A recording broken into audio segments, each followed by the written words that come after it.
Olá pessoal, tudo bem? Eu sou o professor Ivan Guilhom, eu sou professor de Física aqui no ITA, né? E eu estou ajudando um pouco nessa iniciativa da UBF de começar a disponibilizar material de estudo, né? Para você que está começando a se preparar para Olimpíadas Científicas, tá? Nesse vídeo eu vou resolver a questão número 1, né? Do Mestres Brasileiros de Física, né?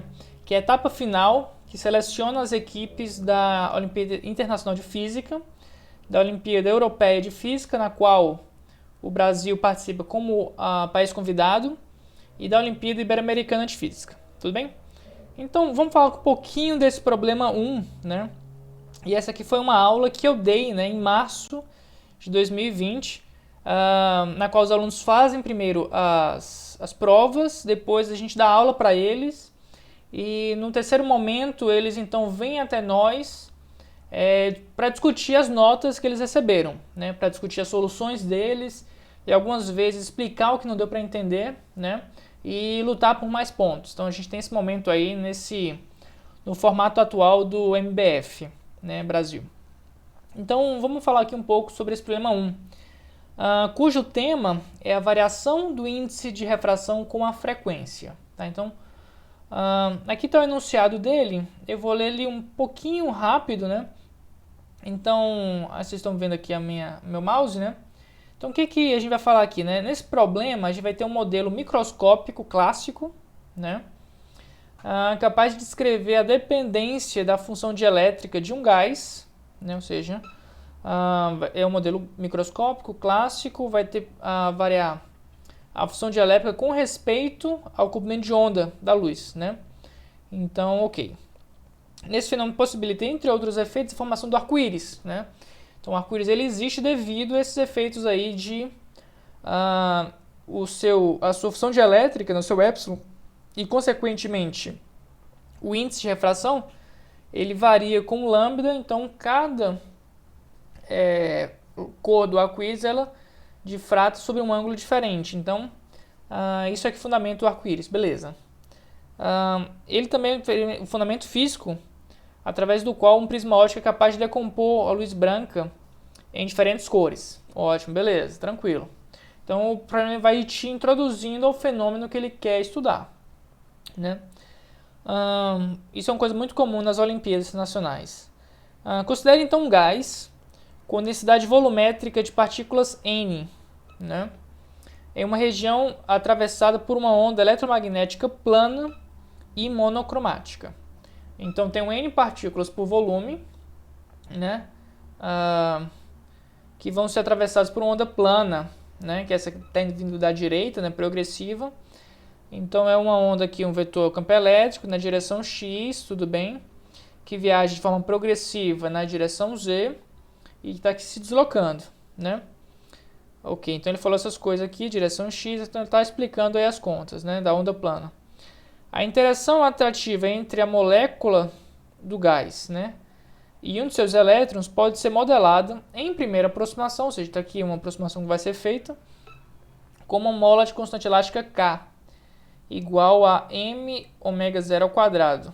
Tá? Então aqui eu tenho, deve ser o núcleo da molécula, né, e aqui um elétron, eu tenho um Kzinho da constante da mola, que é dado por isso aqui. E a interação entre o núcleo, né, a molécula como um todo, né, e um elétron livre, né, então essa atração, né, é aproximada por uma constante de mola K. Beleza. Então essa figura aqui que aparece então no enunciado. Então a demonstração do fenômeno e aplicação, né, e são coisas que ele discute, né, no enunciado.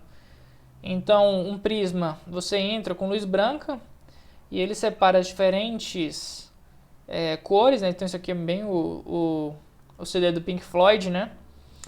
E isso aí você também pode usar, né? Isso explica o arco-íris, né? E esse tipo de dispersão também pode ser usado no monocromador. Então, se algum tipo de microscópio, por exemplo, você queira um feixe monocromático de luz, né? Uma coisa que você pode fazer é tem uma luz branca, você passa por um prisma, ele dispersa as cores, você seleciona um determinado comprimento de onda, né? E amostra, né? Então, esse tipo de luz para o seu experimento. Ou você pode usar, ao invés do prisma, né, por exemplo, você também pode usar redes de difração, né, que aí vão usar outro tipo de fenômeno. Mas o monocromador pode usar um tipo ou um outro tipo de fenômeno para separar então os diferentes comprimentos de onda. Bacana, né? Antes da gente resolver a questão, vamos comentar um pouco sobre as simplificações, né, que foram feitas nesse problema. Então, a gente está considerando aqui um oscilador harmônico simples, né? Ou seja, a gente está desprezando as diferentes frequências de absorção que um material pode ter, ou um gás, né? Isso é representado por eu considerar essa massa mola de constante K única, né? Então a gente está simplificando o problema aí. Sistemas reais têm diferentes tipos de frequências de oscilações. Bacana. Tudo bem. Então, é claro, né, que o objetivo de um problema não é você fazer o modelo perfeito, né? Mas é você avaliar o conhecimento dos alunos. Tudo bem. 2, né? A gente está desconsiderando nesse problema, por exemplo, dinâmica de perdas, né? E é relativamente fácil você inserir um amortecimento viscoso, né, nesse tipo de problema. Vai mudar um pouco, é claro, né, a parte da conta, você vai ter uma defasagem entre incitação e resposta, né, que pode parecer que você vai acabar tendo alguns módulos para a gente usar números complexos e tal, mas dá para fazer isso, tá? Tem, por exemplo, se você conhece o livro do Griffiths, né, então a parte do Griffiths tem isso bem discutido por lá, né? Isso é uma coisa que não dá para a gente considerar quando está perto da ressonância. Quando o seu ômega de excitação é parecido com o ômega zero. Por quê? Porque um oscilador forçado não amortecido, na hora da ressonância ele dá amplitude infinita. Tá? Então sua energia ela fica infinita, né, do seu oscilador.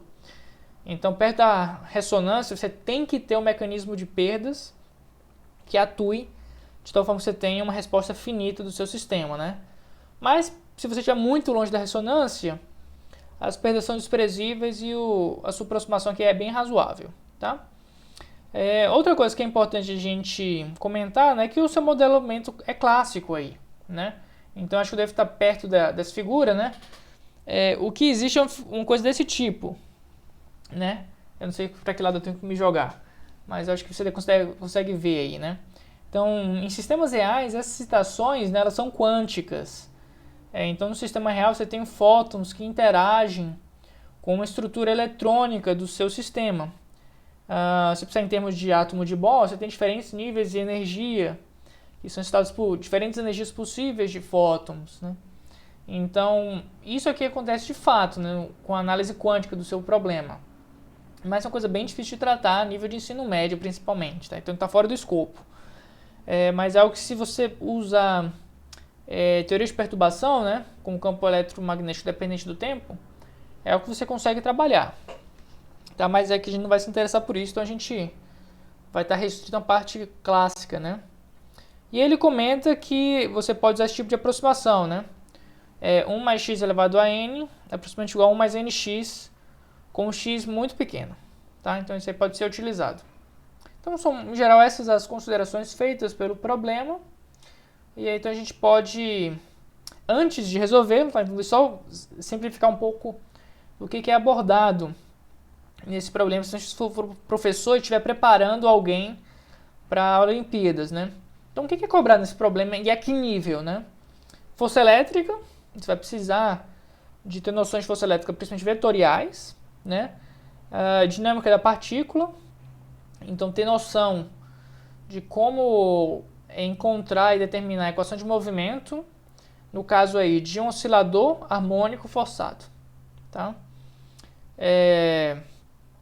Dipolos elétricos, então entender o que é um dipolo elétrico, como é que eu calculo ele de maneira microscópica, e eletricidade da matéria, né? Em particular, a definição de susceptibilidade elétrica, né? O P em função do E para materiais lineares e homogêneos, isotrópicos, tá? Então é o caso mais simples, mas é preciso que você saiba então calcular a susceptibilidade elétrica.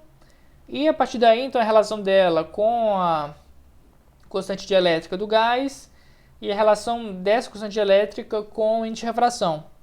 Então, em geral, para você ter que decorar tudo isso, né? Normalmente se estuda um pouco de ótica física, né? E ondas propagantes em meios materiais. Então, essas constantes todas são vistas nesse contexto e o aluno tem que, então, combinar todos esses conhecimentos de física para resolver esse problema. Tá? Então, esse é o que foi cobrado nesse problema em particular aí no MBF 2020. Tá? Então, agora já conversamos demais, vamos resolver então o problema. Tá? A parte 1 do problema, ele é focado em oscilações forçadas, certo? Então, vamos lá. A parte 1, né? O campo elétrico exerce uma força que polariza a molécula, tirando o elétron da posição de equilíbrio x igual a zero. Então, o elétron estava aqui na posição de equilíbrio, ele é tirado dessa posição e começa a oscilar, né? Despreza os mecanismos de perdas e componente magnética da força de Lorentz. Então, bacana, muito bom. Porque a gente sabe que uma onda eletromagnética tem uma componente elétrica e uma componente magnética, um campo magnético perpendicular ao campo elétrico. A gente vai desprezar esse cara, tudo bem. Considere ômega menor que ômega zero, né? A carga elétrica do elétron é menos Z, né? E faça o que se pede dos itens a seguir. Bacana. Letra A. Determine a força elétrica Fe sobre o elétron na posição Z igual a zero.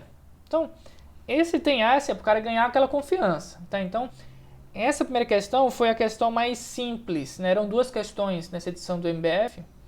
Essa era a questão que pegou um pouco a segunda parte, tá? Mas essa primeira parte era uma parte mais simples. Então, na posição Z igual a zero, sua onda progressiva vai particularizar, tomar Z igual a zero, e nessa posição, o campo elétrico variando com o tempo é dado por isso.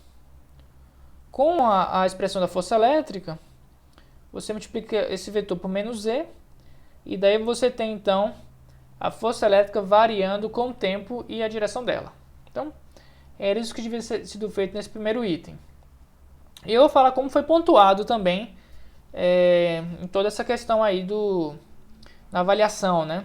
Então, um ponto para particularizar o campo elétrico naquela posição, um ponto para a fórmula da força elétrica com o campo elétrico, um modo para o resultado final, um modo para a direção, menos x. Tá? Então, era pontuado sempre à medida que você vai desenvolvendo o seu raciocínio, né?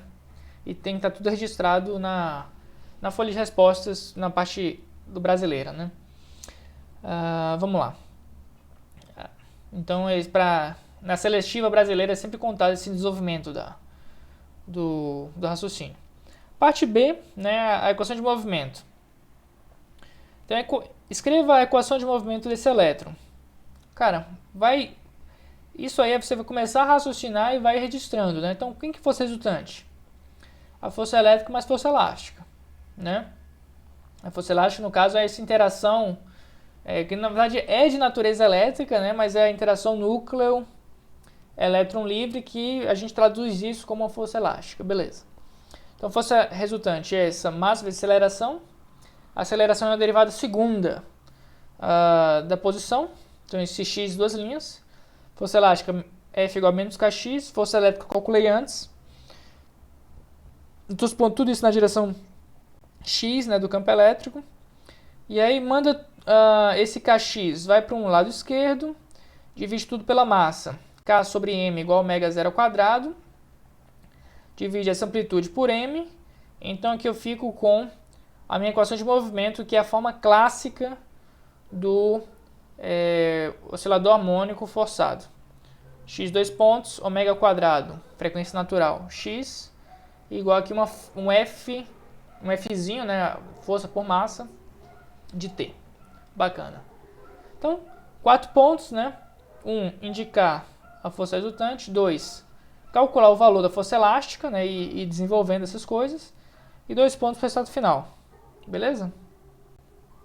E a parte 3 agora, para a gente resolver a oscilação forçada, né?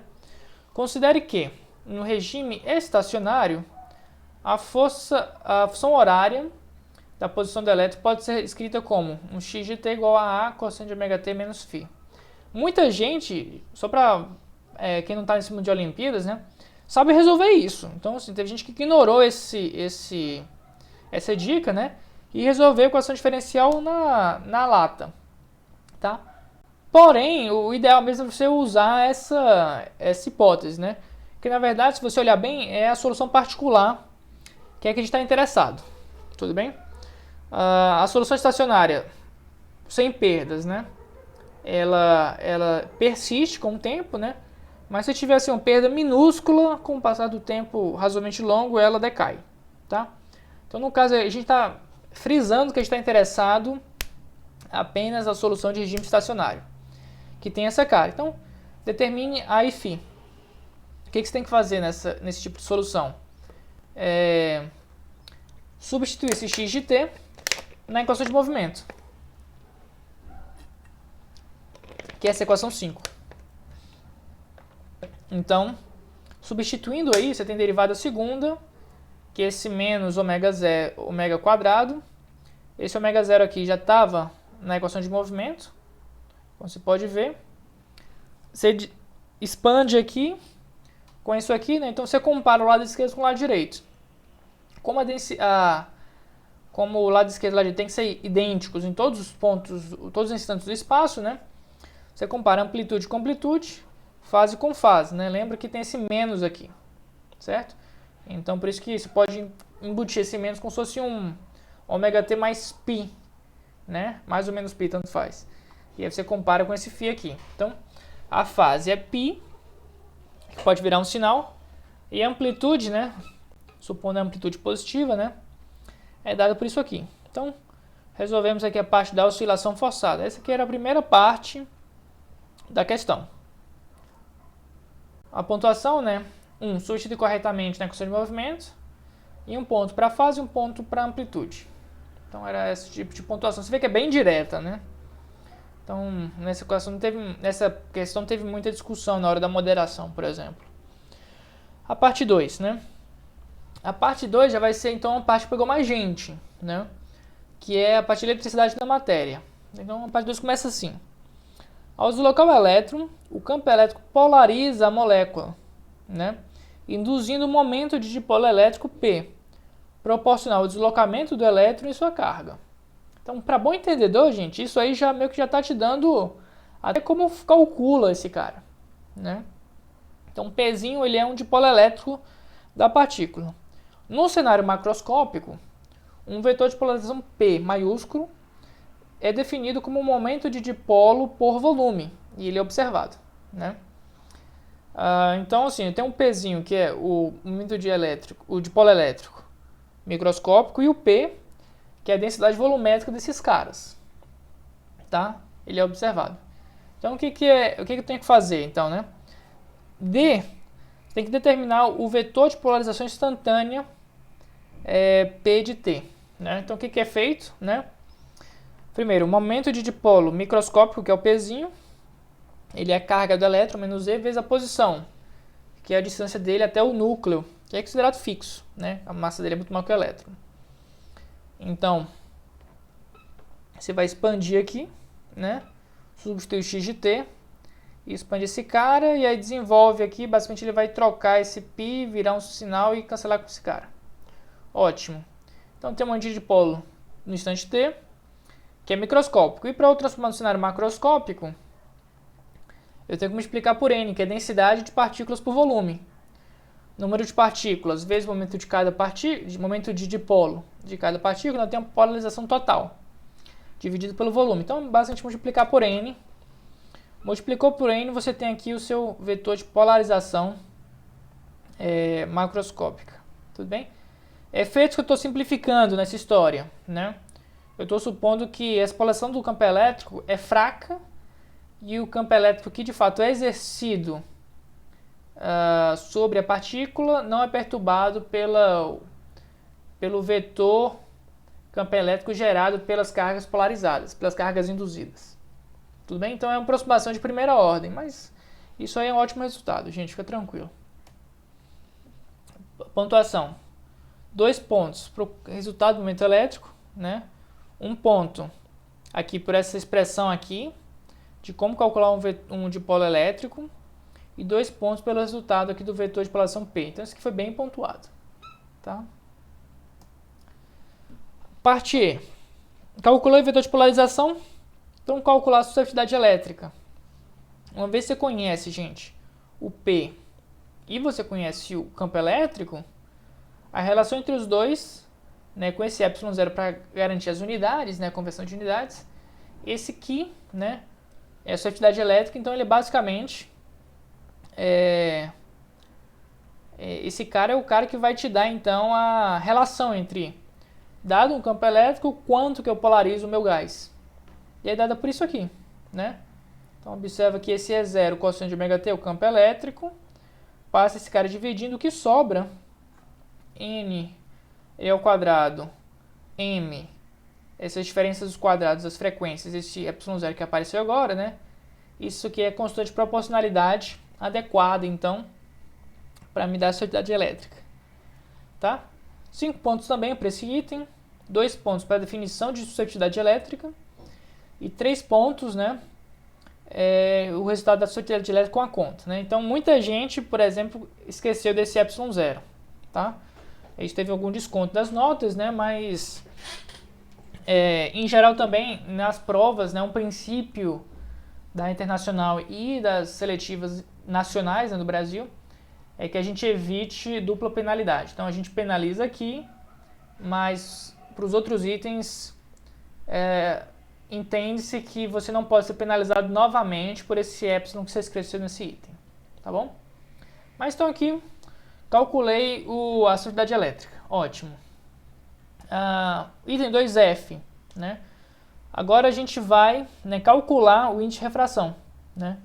Então, considerando o gás fracamente dispersivo, ou seja, esse ε aí, a suscetibilidade elétrica, ele não é tão forte, né? Ele não é magnético, ou seja, o Mi, aproximadamente o Mi zero, né? Determine o seu índice de refração N. Tá. E aí o que a gente tem que fazer? Constante elétrica, que é o εr, né? É 1 mais a suscetibilidade. Então, 1 mais a suscetibilidade elétrica, que é a sua constante elétrica do gás. E usando a relação de Maxwell, que o N é raiz do εr, que é válido justamente para essas condições, você tem o seu N, a sua constante, o seu índice de refração, né? É dado por isso aqui. Então, calculamos o seu índice de refração que varia com o seu ômega da onda que se propaga através do gás. Então, calculamos esse N que varia com ômega e, consequentemente, varia com lambda. Bacana, né? E aí, isso aí valeu 5 pontos, né? 1 ponto para essa relação, né? 1 ponto, na verdade, para o εr, esse resultado. 1 ponto para deduzir ou demonstrar conhecimento sobre a relação de Maxwell. E 2 pontos para esse resultado final aqui do N. Tá? Então, esse foi o item F. 5 pontos para ele também.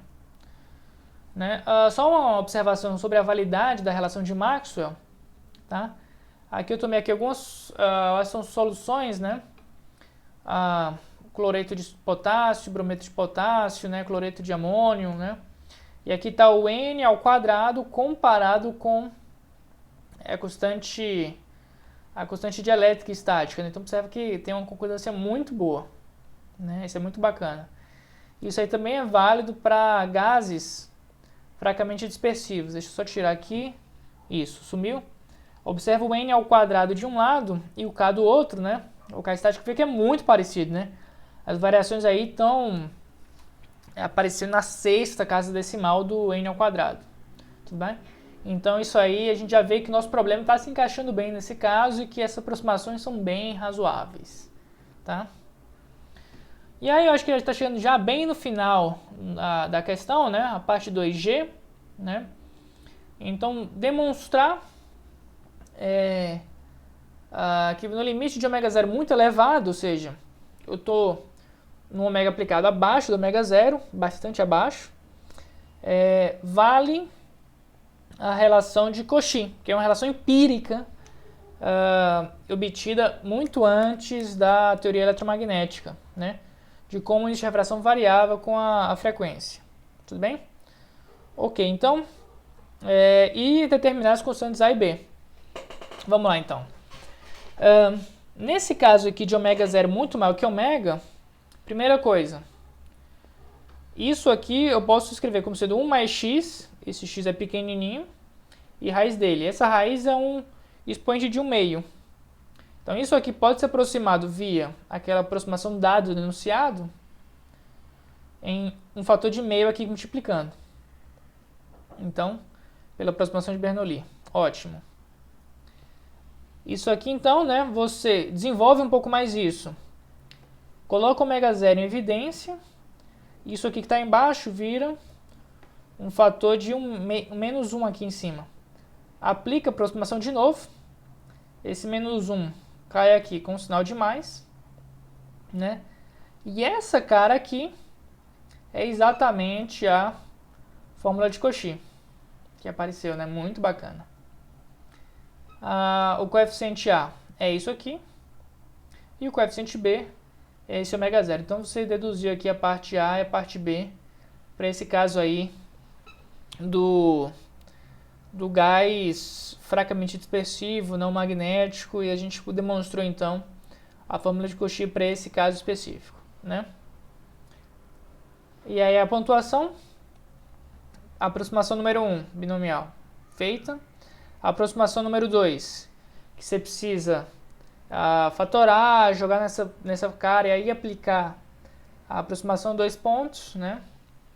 E mais um ponto aí, então, para identificar o A e o B de forma correta, né? Identificar então com a fórmula de Cauchy. Então essa aí foi a questão 1 do MBF 2020. Tá? Então só a gente falar um pouco com a segunda observação, né? Então aqui tem um caso com perdas, certo? Você tem o N, o índice de refração varia aqui. Aqui está uma frequência de ressonância, tá? Com o máximo aqui de perdas.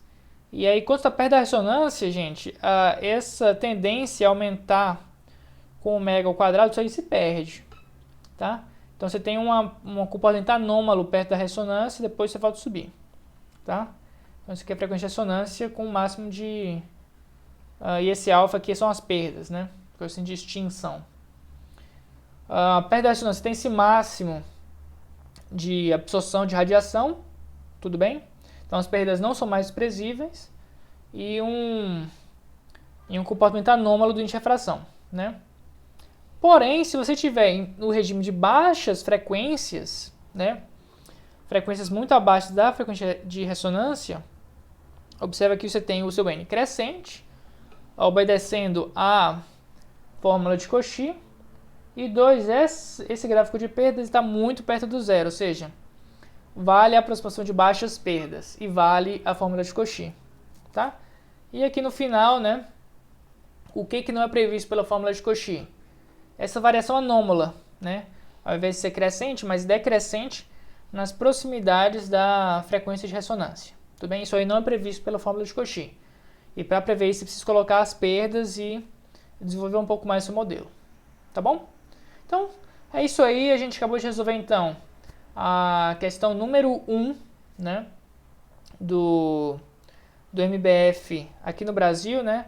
O primeiro MBF que aconteceu em março de 2020. Então espero que vocês tenham gostado, um forte abraço e se inscreve aqui embaixo aí e acompanha os próximos vídeos. Até mais!